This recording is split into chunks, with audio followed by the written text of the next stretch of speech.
নমস্কার বন্ধুরা, রুমকিজ রোজনামচা চ্যানেলে সকলকে স্বাগত। আজ আমি তোমাদের সাথে শেয়ার করতে চলেছি পেঁপে ও ডিম দিয়ে তৈরি একটা রেসিপি। ছোটোবেলায় যেহেতু একদমই পেঁপে খেতে চাইতাম না, সেই কারণে ডিম দিয়ে মা পেঁপেটাকে এইভাবে আমাদের তৈরি করে দিত। তো সেই রেসিপি আজকে আমি তোমাদের সাথে শেয়ার করছি। আমি নিয়েছি একটা কাঁচা পেঁপে। এবার পেঁপেটা আমি কেটে টুকরো করে নেব। তবে পুরো পেঁপেটা কিন্তু আমি রান্না করব না। 4 ভাগের 1 ভাগ আমি রেখে দিয়ে বাদবাকি 3 ভাগ আমি রান্না করব।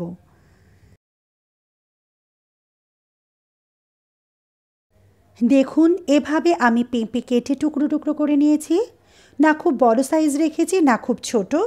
একটা মিডিয়াম সাইজে আমি এখানে পেঁপেটা টুকরো করে কেটে নিয়েছি। এবার গ্যাস ওভেনে একটা কড়া বসিয়ে তাতে পরিমাণ মতো জল দিয়ে দিয়েছি।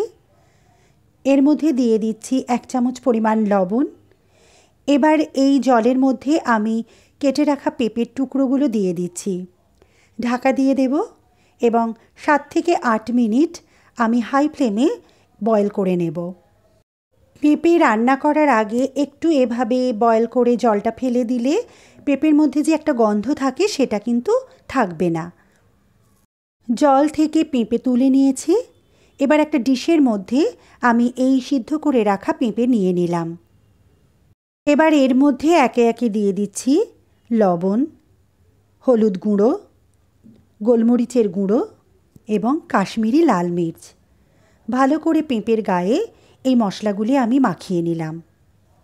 মশলাগুলি মাখিয়ে মিনিট 15-20 আমি এভাবে রেখে দিলাম। এবার একটা কড়া গরম করে এর মধ্যে দিয়ে দিচ্ছি পরিমাণ মতো সর্ষের তেল। তেল গরম হলে এবার এর মধ্যে আমি ফোড়ন দেব।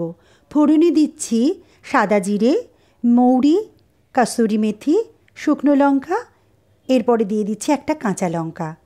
মশলা থেকে যখন একটা সুন্দর গন্ধ বেরোনো শুরু হলো তখন পেঁয়াজ কুচি আমি দিয়ে দিলাম। এখানে একটা পেঁয়াজ আমি ব্যবহার করেছি।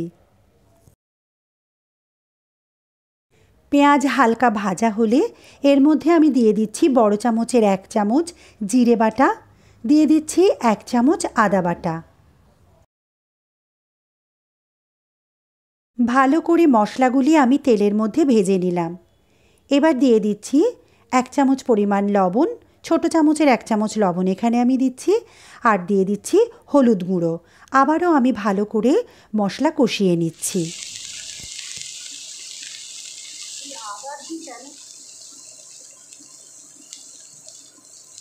এবার দিয়ে দিচ্ছি একটা টমেটো।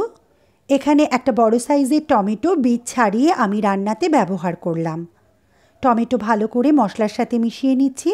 টমেটো যখন ভাজা হয়ে যাবে এবং মশলা থেকে তেল ছাড়া শুরু হবে তখন আমি এর মধ্যে অ্যাড করছি আলু। এখানে আমি একটা আলু একটু ডুমো ডুমো করে কেটে নিয়েছি। ভালো করে মশলার সাথে আমি আলু কষিয়ে নিচ্ছি।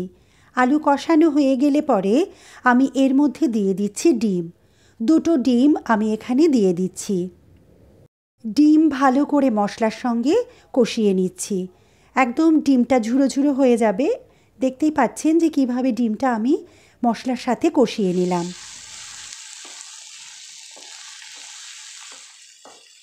এবার আমি অ্যাড করছি ম্যারিনেটেড পেঁপে। পেঁপেটা অ্যাড করার পরে আমি আবারও ভালো করে সমস্ত মশলাগুলি পেঁপে, আলু ও ডিম সহযোগে আবারও আমি কষিয়ে নেব।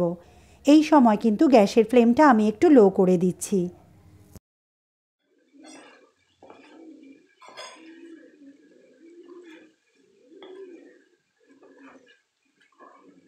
এবার আমি ঢেকে দিচ্ছি এবং 7 থেকে 8 মিনিট লো ফ্লেমে আমি কুক করে নিচ্ছি। 8 মিনিট পর আমি ঢাকনাটা সরিয়ে নিচ্ছি। দেখুন, পেঁপে থেকে কিন্তু তেল ছাড়া শুরু হয়েছে, অর্থাৎ ভালোভাবে আমার কষানো হয়ে গেছে। দেখতেই পাচ্ছেন আপনারা, তেল ছাড়া শুরু হয়েছে। আমি আবারও খুন্তির সাহায্যে ভালো করে সমস্ত কিছু মিশিয়ে নিচ্ছি। এবার এই পেঁপের মধ্যে আমি দিয়ে দিচ্ছি জল। 1.5 কাপ পরিমাণ জল আমি দেব। এই কাপের 1.5 কাপ জল আমি দিচ্ছি এবং জল কিন্তু আগের থেকেই গরম করে রেখেছিলাম। সেই গরম জল আমি এই রান্নার মধ্যে দিয়ে দিলাম। জল দেওয়ার পর কিন্তু গ্যাসের ফ্লেম আমি হাই করে দিয়েছি। এবার দিয়ে দিচ্ছি স্বাদ মতো মিষ্টি এবং দিয়ে দিচ্ছি পাতিলেবুর রস। অর্ধেকটা পাতিলেবুর রস এখানে আমি ব্যবহার করছি।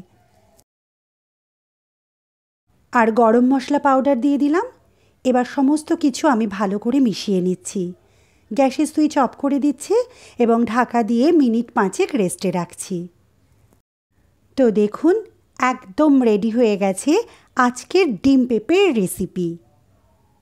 এভাবে পেঁপের তরকারি রান্না করে দিলে পেঁপে দেখে কিন্তু কেউ আর নাক কুচকাবে না। সবাই কিন্তু ভালোবেসে পেঁপের তরকারি খেয়ে নেবে। এবার একটা সার্ভিং বোলে আমি পেঁপের তরকারিটা ট্রান্সফার করে নিচ্ছি। তাহলে বন্ধুরা, আমার আজকের এই রেসিপিটা তোমাদের কেমন লাগলো? যদি তোমাদের আমার আজকের এই রেসিপিটা ভালো লেগে থাকে তাহলে অবশ্যই চ্যানেলটি সাবস্ক্রাইব করার অনুরোধ রইল।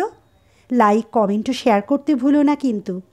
আর পাশে থাকা বেল আইকনটি প্রেস করে দিও, তাহলে যখনই আমি এ ধরনের কোনো নতুন রেসিপি শেয়ার করব সাথে সাথে নোটিফিকেশান তোমার কাছে পৌঁছে যাবে। তাহলে আজকের মতো সবাইকে বিদায় জানাচ্ছি। সবাই ভালো থেকো। টাটা।